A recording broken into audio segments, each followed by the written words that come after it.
আপনারা সকলেই জানেন একটি সময় এই বাংলাদেশটি পাকিস্তান নামক একটা দেশের একটা প্রদেশ ছিল।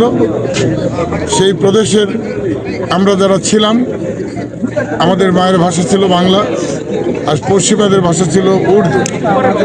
পশ্চিমা সেই শাসক গোষ্ঠী জোর করে চাপিয়ে দিচ্ছিল যে উর্দু ভাষাই হবে রাষ্ট্রীয় ভাষা, অথচ সংখ্যায় আমরা অনেক বেশি ছিলাম তাদের থেকে। তারা ছিল 3 কোটির মতো, আমাদের বাঙালি ভাইয়েরা ছিলাম আমরা 7.5 কোটির মতো, 7 কোটির মতো হবে। এমন অবস্থার মধ্যেই জোর করে আমাদের উপরে চাপিয়ে দিচ্ছিল, আমাদের মায়ের ভাষাটা কেড়ে নিচ্ছিল। তারই কারণে ছাত্র, শ্রমিক, কৃষক সহ আপামর সকল রাজনৈতিক দল, তৎকালীন বাংলা ভাষাভাষীর যত রাজনৈতিক দল ছিল সকলেই ঐক্যবদ্ধভাবে এর প্রতিবাদ করে। তারই প্রতিবাদের প্রেক্ষিতে আমাদের ছাত্র শ্রমিক ঢাকা বিশ্ববিদ্যালয় থেকে বেরিয়ে আসে মায়ের ভাষাকে রাষ্ট্রভাষা করার দাবিতে। সেই স্বৈরাচার পাকিস্তান সরকার সেই সময় নির্মম অত্যাচার, অর্থাৎ আমাদের বেশ কয়েকটি ভাইকে তারা শহীদ করে এবং তারা গুলিতে নিহত হন।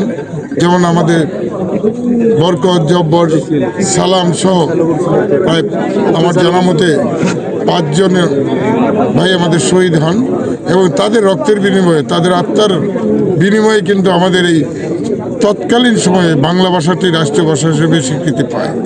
সেই কারণেই আমার মায়ের ভাষা, আমাদের মায়ের ভাষাকে আমরা যেমন শ্রদ্ধা করি, পাশাপাশি আমরা শ্রদ্ধার সাথে স্মরণ করি আমাদের ওই শহীদ ভাইদেরকে যারা আমাদের মায়ের ভাষার জন্য জীবন দিয়েছে এবং পৃথিবীতে আমাদের মায়ের ভাষাটাকে প্রতিষ্ঠিত করে দিয়েছে।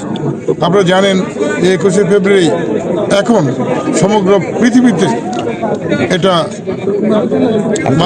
আন্তর্জাতিকভাবে মাতৃভাষা দিবস হিসেবে পালিত হচ্ছে। সেই কারণেই আমরা আমাদের সেই শহীদ ভাইদের প্রতি শ্রদ্ধা জানাই।